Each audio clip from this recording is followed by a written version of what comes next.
तरुण IAS. मैं Rohit Kumar current affair की class में आपका स्वागत है। आज एक सनसनी हम मुद्दे पर बातें करने वाले हैं, क्रिप्टो करेंसी। आप सभी जानते हैं कि संसद ने क्रिप्टो करेंसी को लेकर बिल लाया, बजट इन सेशंस आया है करंट आपका क्रिप्टो करेंसी से रिलेटेड। तो आज हम ये जानने की कोशिश करेंगे कि क्रिप्टो करेंसी होता क्या है और आखिर सरकार इतना ज्यादा क्रिप्टो करेंसी के पीछे क्यों पड़ी हुई है, क्या कारण है ना। आज हम ये भी समझेंगे कि क्रिप्टो करेंसी सबसे पहले आया कब और किस बेसिस पर ये काम करती है, ब्लॉकचेन चेन क्या है, ये सारे मुद्दे के बारे में हम आज डिस्कस करने वाले हैं। तो सबसे पहले अगर हम बात करें क्रिप्टो करेंसी पर, क्योंकि अगर कहा जाए क्रिप्टो करेंसी को लेकर बजट में 2022 में इसे वर्चुअल डिजिट एसेट के तौर पर कहा गया और सरकार ने इसे 30% टैक्स लगाने का ऐलान किया। इसके बाद क्रिप्टो करेंसी को लेकर तमाम अटकलें लगी हुई थी। पहले काफी मार्केट में सनसनी थी कि सरकार बहुत बड़ी बजट के या मे बी इससे खिलाफ कोई अगेंस्ट एक्ट लाने वाली है।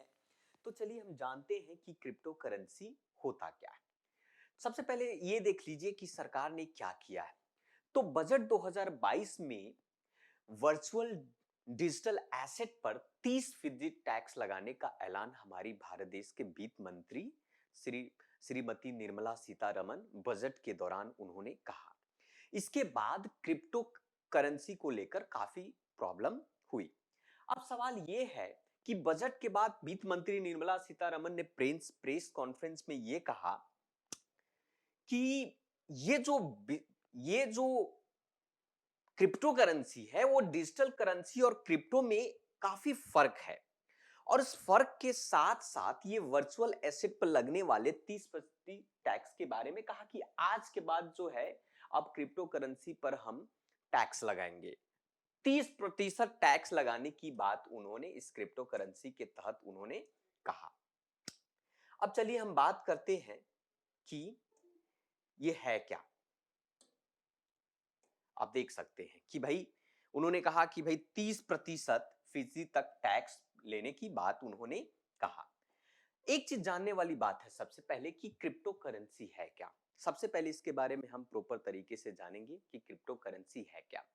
सबसे पहले देखा जाए तो क्रिप्टो करेंसी दो शब्दों से मिलकर बना हुआ है। लैटिन भाषा के दो शब्द से एक क्रिप्टो करेंसी बना है। वो दो शब्द क्या है इसके बारे में हम जानते हैं। सबसे पहले अगर हम बात करें तो क्रिप्टो करेंसी ये दो शब्द से मिलकर बना है। क्रिप्टो क्रिप्टो जो कि एक लैटिन भाषा का शब्द होता है ना। और वो शब्द क्रिप्टोग्राफी से आया है। क्रिप्टोग्राफी का मतलब क्या होता है? क्रिप्टो का मतलब होता है छुपा हुआ, अर्थात छुपी हुई चीजें, है ना। तो क्रिप्टो एक क्रिप्टोग्राफी शब्द से आया जिसका मतलब होता है छुपा हुआ, हिडन, है ना। जबकि करेंसी का मतलब आप सभी को पता है कि भाई करेंसी जो है एक लैटिन भाषा करेंसिया से लिया गया है। करेंसिया हम रुपये पैसे के लिए इसका इस्तेमाल करते हैं। जैसे हर देश की अपनी करेंसी होती है। अमेरिका का डॉलर है, ब्रिटेन का पाउंड है, भारत का आईएनआर अर्थात रुपया है ना। उसी प्रकार से तो हर देश की अपनी अपनी करेंसी होती है और उस करेंसी के आधार पर। तो मतलब ये हुआ कि क्रिप्टो करेंसी जो है एक हिडन छुपा हुआ एक रुपया पैसा है। आमतौर पर अगर हम बात करें तो क्रिप्टो करेंसी एक तरह का डिजिटल पैसा है। डिजिटल पैसा, आप ऐसा डिजिटल पैसा जिसे आप छू नहीं सकते।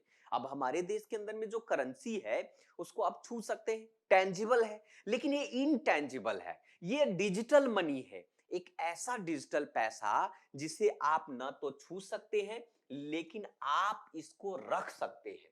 आप इसे रख सकते हैं कैसे भाई?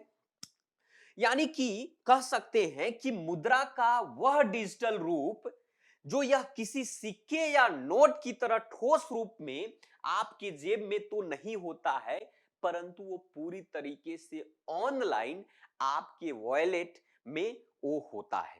सिंपल सी बात ये हुआ क्रिप्टो करेंसी एक तरीके के छुपा हुआ डिजिटल करेंसी है ना। ये छुपा हुआ आपका क्या है, एक डिजिटल करेंसी है। मतलब आप इसको आसान भाषा में अगर हम समझे तो कह सकते हैं कि ऐसे समझिए कि मान लिया हर देश की अपनी अपनी मुद्रा है, अपनी अपनी करेंसी है। जैसे भारत की करेंसी क्या है, तो भारत की करेंसी रुपया है। अमेरिका अमेरिका का डॉलर है। सऊदी अरबिया की बात करें तो रियाल है। इंग्लैंड की बात करें तो आपका पाउंड्स है, यूरो है। ये सारे करेंसी हैं।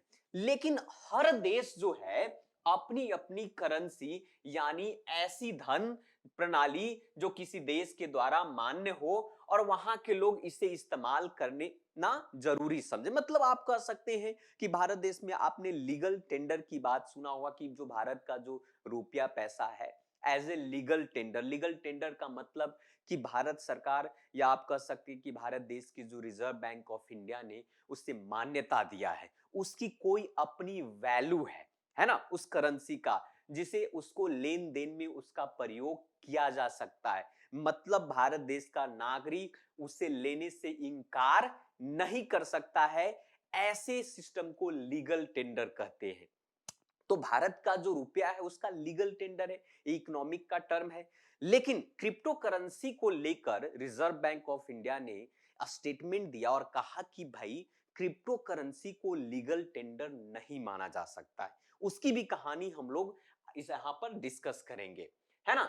अब चलिए बात यह है कि जैसा कि हम लोग क्रिप्टो करेंसी की बात कर रहे हैं, तो क्रिप्टो करेंसी जो है बिटकॉइन, जिसको आप कहते हैं एक वर्चुअल करेंसी है। कैसा वर्चुअल करेंसी भाई, आसान भाषा में ये समझिए कि क्रिप्टो करेंसी जो है एक डिजिटल कैश है। मतलब डिजिटल कैश प्रणाली है जो कंप्यूटर के एल्गोरिदम पर बनी हुई है।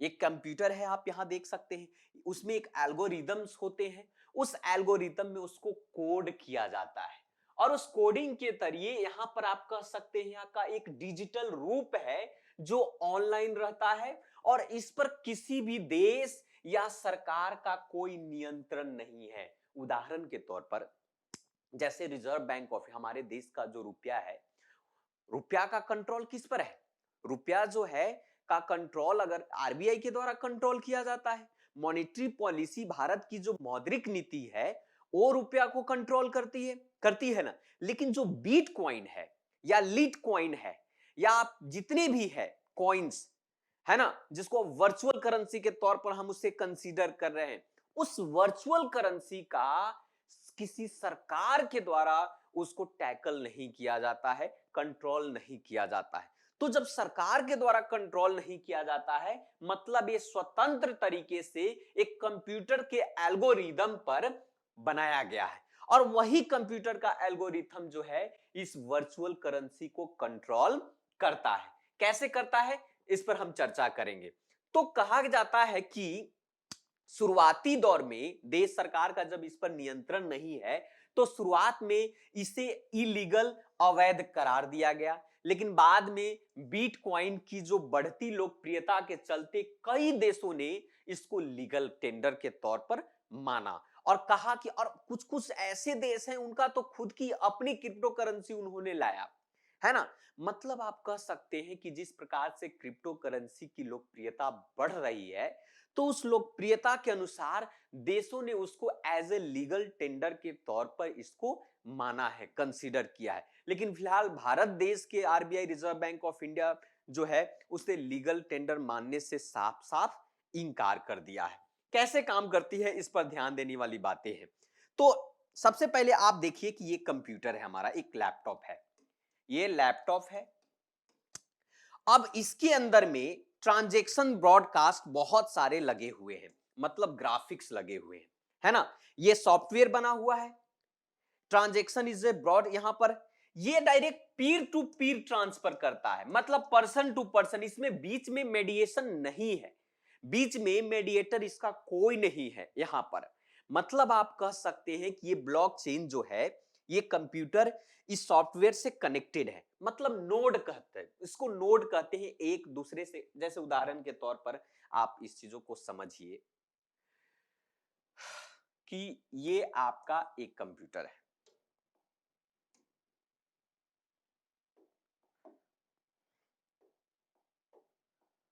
देखिए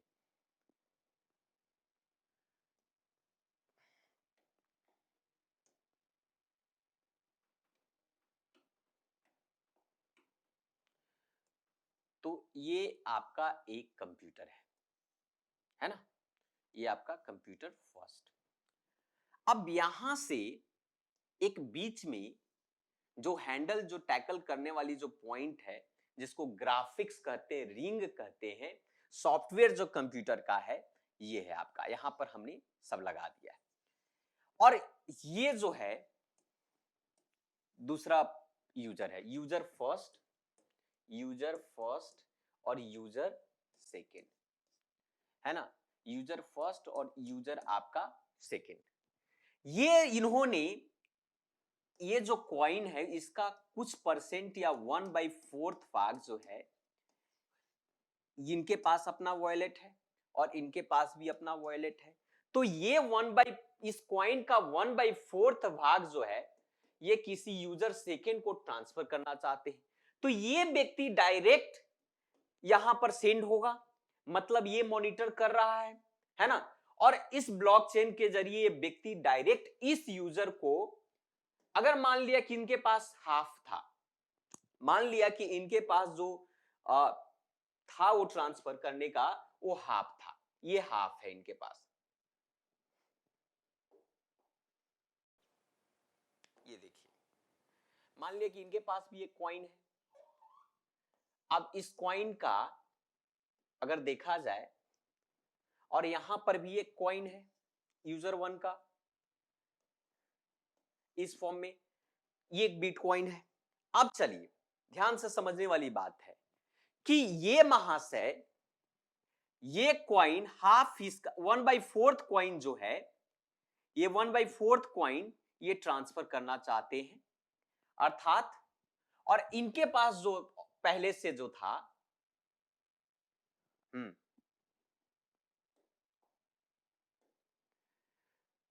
तो इनके पास पहले से 2/3 कॉइन हुआ करता है, 2/, और इनके पास एक कॉइन था, और ये इसका 1/4 जो है ये ट्रांसफर करने यूजर सेकेंड को करना चाहते हैं, तो ये यहां से इसमें ट्रांसफर इनको डायरेक्ट कर सकते हैं और इनमें ये ऐड कर दे। तो कहने का मतलब है कि कंप्यूटर का सिर्फ काम जो है कि एक यूजर से दूसरे यूजर को ब्लॉकचेन के जरिए कनेक्ट करना, है ना, ब्लॉकचेन के जरिए उसको कनेक्ट करने का काम सिर्फ कंप्यूटर को है ना। मतलब आप कह सकते हैं कि ये इसके अंदर का जो एल्गोरिदम जो है, ये नेटवर्क नोड जो है, एक पर्सन को दूसरे पर्सन से सिर्फ कनेक्ट कर रहा है, बीच में किसी भी संस्था या कोई भी डिपार्टमेंट इस बीच में नहीं आता है ना। चलिए अब कहते हैं, इसमें आप देख सकते हैं कि कैसे काम करता है एक क्रिप्टो करेंसी। तो ये क्रिप्टो करेंसी जो जिसे आप डिजिटल मुद्रा कह रहे हैं, ये डिजिटल मुद्रा इंटीग्रेटेड होता है, इट मींस इनक्रिप्टेड होता है। इनक्रिप्टेड का मतलब इसको पासवर्ड कोड के जरिए जो है इसको इनक्रिप्ट कर दिया जाता है, ताकि इसे कोई ओपन नहीं कर सकते हैं, जिसको डिसेंट्रलाइज सिस्टम के द्वारा किया जाता है ना, उसको मैनेज किया जाता है। जैसा कि एक चीज और भी बात है इसमें कहा जाए कि भाई पिछले कुछ साल पहले क्रिप्टो करेंसी ऐसी बहुत सारी जो मुद्राएं जो थी, काफी लोकप्रियता बढ़ती जा रही है और ब्लॉकचेन सॉफ्टवेयर के जरिए ये काम कर रही थी। इसमें प्रत्येक का जो लेन देन जो है ना, डिजिटल सिग्नेचर के द्वारा, वेरिफिकेशन के द्वारा होता है, और इसके जरिए खरीद बिक्री क्रिप्टो माइनिंग के जरिए होती है। तो ये माइनिंग, क्योंकि यहां पर देखिए, ये देखिए कि क्रिप्टो माइनिंग क्या होता है, क्योंकि हर जानकारी को डिजिटल रूप से डेटाबेस तैयार करना पड़ता है, जिसके द्वारा हम माइनिंग कहते हैं, और जो डेटा तैयार करता है उसको माइनर्स कहते हैं। उस माइनर्स का क्या काम होता है कि भाई वो अपने कंप्यूटर में बहुत सारे ग्राफिक्स लगा दिया और उस ग्राफिक्स के जरिए वो काम कर रहा है ना। ये देखिए, ये माइनर्स लोग हैं, ये बड़े बड़े ग्राफिक्स इन्होंने लगा रखे हैं। ये ग्राफिक्स जो है, इसी ग्राफिक्स के जरिए सॉफ्टवेयर में, कंप्यूटर में ग्राफिक्स को लगा दिया जाता है, और कंप्यूटर ही एक यूजर को दूसरे यूजर से कनेक्ट करता है, उसको कैलकुलेट करने का काम करता है ना।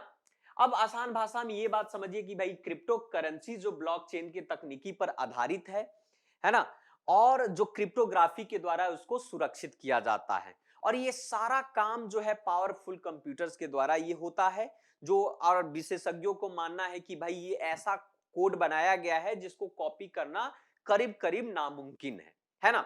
अब चलिए कैसे लेन देन होता है क्रिप्टो करेंसी का, कैसे होता है लेन देन। तो क्रिप्टो करेंसी में जब भी कोई क्रिप्टो करेंसी में जब भी कोई ट्रांजैक्शन होता है तो इसकी जानकारी जो ब्लॉक चेन के जरिए दिया जाता है, यानी कि उसे एक ब्लॉक में उसको रखा जाता है और इस ब्लॉक को सिक्योर कर दिया जाता है सिक्योरिटी के जरिए, या कह सकते हैं कि इंक्रिप्शन के जरिए। मतलब कि यह हुआ कि माइनर का इस ब्लॉकचेन में सिक्योरिटी और सिक्योर करने का काम माइनर का है। इसके लिए जो क्रिप्टोग्राफी जो है एक तरीके से पहेली की तरह एक ब्लॉक के तरीके काम करता है। इसके लिए एक क्रिप्टोग्राफी पहेली को हल कर ब्लॉक के लिए उचित हैश कोड बनाता है। अब हैश क्या है? हैश में कहता है कि जब कोई माइनर पुख्ता खोज ब्लॉक सिक्योर कर देता है तो उस ब्लॉकचेन में उसको जोड़ देता है और नेटवर्क जो है दूसरे नेटवर्क के साथ एक नोड के फॉर्म में कंप्यूटर से कनेक्ट हो जाती है और उसे वेरीफाई करके इसकी सहमति के जरिए उसके अकाउंट में ट्रांसफर कर दिया जाता है। आम सहमति मिलने के बाद क्या होगा? अगर कंसेंस हो गया तो समझिए कि ब्लॉक के सिक्योर होने की पुष्टि हो गई, वह सही पाया जाता है तो उस सिक्योर करने वाले जो माइनर को क्रिप्टो क्वाइन दे दिया जाता है। मतलब जो माइनिंग कर रहा है उसका थोड़ा सा पार्ट जो है ना, उस माइनर को दे दिया जाता है जो इस सारी प्रक्रिया को है ना काम कर रहा है, ठीक है, उसे रिवार्ड के तौर पर।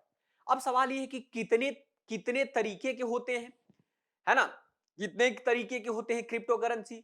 तो अभी वर्ल्ड में अगर देखा जाए तो डिफरेंट डिफरेंट टाइप के क्रिप्टो करेंसी आ गए हैं, है ना। और ये डिजिटल रूप में होता है कि भाई क्रिप्टो करेंसी ये सारे डिजिटल रूप में होता है। और एक विशेषज्ञ ने बताया कि भाई ये करीब करीब 1800 ऐसे क्रिप्टो करेंसी मार्केट में ऑलरेडी आ चुके हैं। उदाहरण के लिए आप देख सकते हैं बिटकॉइन के अलावा इस्तेमाल कर सकते हैं, एथेरियम है आपका, लीट कॉइन्स है आपका, डॉग कॉइन्स है, फेयर कॉइन्स है, डैश है, पीर कॉइन्स है, रिपल है। ये सारे जो है बिटकॉइन्स अर्थात वर्चुअल करेंसी है। बिटकॉइन अलग होता है, ये सारे देखिए बिटकॉइन हुआ, इथेरियम हुआ, लीट कॉइन्स हुआ, है ना, ये सारा जितना भी है वर्चुअल करेंसी है ना। सबसे पहला जो आया था वो बिटकॉइन आया था, सतोशी के द्वारा बनाया गया था सबसे पहला। अब सरकार का क्या रुख है, सरकार का क्या रुख है इस पर? तो वित्त मंत्री निर्मला सीतारमन ने बजट पेश किया और कहा, प्रेस कॉन्फ्रेंस में कहा कि भाई रिजर्व बैंक जो है डिजिटल करेंसी जारी करेगी, रिजर्व बैंक भी अपना डिजिटल करेंसी जारी करेगी। कोई भी मुद्रा करेंसी तभी कहलाती है जब केंद्रीय बैंक, कहा जाता है, उन्होंने कहा कि भाई कोई भी मुद्रा करेंसी तभी कहलाती है जब देश का जो केंद्रीय बैंक है उसे जारी करता है, और जो भी केंद्रीय बैंक के दायरे में से बाहर है उसे हम करेंसी नहीं कह सकते हैं। इसलिए भारत का जो बिटकॉइन है, जो भारत में जिसे आप वर्चुअल करेंसी कर रहे हैं, वो उसे लीगल टेंडर ना मानकर उसे हम करेंसी हम कंसीडर नहीं कर सकते हैं। लेकिन हम करेंसी पर टैक्स नहीं लगा रहे हैं, क्योंकि भाई करेंसी पर टैक्स नहीं लगता है, तो ये करेंसी को उन्होंने तो माना ही नहीं, जिसे अभी भी इसे जारी करने की बात की। उन्होंने कहा कि डिजिटल रूप में आरबीआई जो जारी करेगा यह डिजिटल करेंसी कहलाएगी, और इसके अलावा जितने भी हैं वर्चुअल डिजिटल दुनिया के अंदर में है उसे एसेट्स कहलाएगा। अब करेंसी पर टैक्स तो नहीं लगता है भारत की जो करेंसी रुपया है, तो उन्होंने कहा कि भाई इसको हम करेंसी कंसीडर ही नहीं कर रहे हैं। हम क्या कर रहे हैं, ये एक तरीके से डिजिटल मनी है, डिजिटल रुपया है ये, और ये पूरे विश्व में प्रचलित है, इसलिए हम इसको एसेट के तौर पर इसको कंसीडर कर रहे हैं, और एसेट पर टैक्सेस तो लगता ही है। तो उन्होंने बजट में, वित्त मंत्री ने अपने बजट में कहा कि हम इस एसेट पर, वर्चुअल एसेट पर 30% जो है हम इस पर लगाने वाले हैं। देखिए क्या बात, 30% टैक्स वर्चुअल डिजिटल संपत्ति को ट्रांसफर करने से हुई आमदनी पर लगेगा, है ना। मतलब जो आपने, जैसे उदाहरण के तौर पर ऐसे मैं थोड़ा आपको समझा देता हूं कि 30% कैसे लगेगा।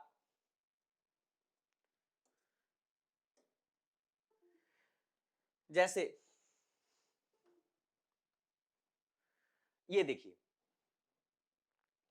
मान लिया कि आपने क्रिप्टो करेंसी में लगाया, सिबानू में लगाया, आपने वीट कॉइन्स में लगाया हुआ है, आपने या इथेरियम से में लगाया है, लीट कॉइन में लगाया, तो आप मान लिया कि 100 रुपया आपने लगाया, ये आपका मूलधन है, आपने जो इन्वेस्टमेंट आपका है 100 रुपीज है, आपने 100 रुपये लगाया, यहां पकड़ लेते हैं, आपने 100 रुपया आपने लगाया है, 100 रुपीज आपने इन्वेस्टमेंट किया है। अब ये 100 रुपया से आपने इस वर्चुअल करेंसी में उस आपके वजीर एक्स हुए ये सब पर आपने इसमें 100 के जगह पर आप 100 रुपीज आपने कमाया, 200 कमा लिया आपने, या आप कह सकते हैं कि जितना भी, उदाहरण के लिए मैं मान रहा हूं कि 200 आपने कमाया, तो आपको 200 पर 30% नहीं लगेगा, आपने जितना कितना यहां पर बेनिफिट हुई, आपको 100 रुपीज आप बेनिफिट हुआ, आपको 100 रुपीज आपने प्रॉफिट में गया, तो उस 100 का 30% इस पर आपका लगेगा, मतलब कि 30 रुपया सरकार के पास चले जाएगी और आपको कितना मिलेगा, 170 रुपीज। मतलब इस 100 रुपीज पर ये टैक्स नहीं लगाए जाते। मान लिया कि 200 पर टैक्स लगाता 200 पर, तो 200 का 30% कितना हो जाएगा, मतलब 60 रुपया सरकार को देना पड़ता।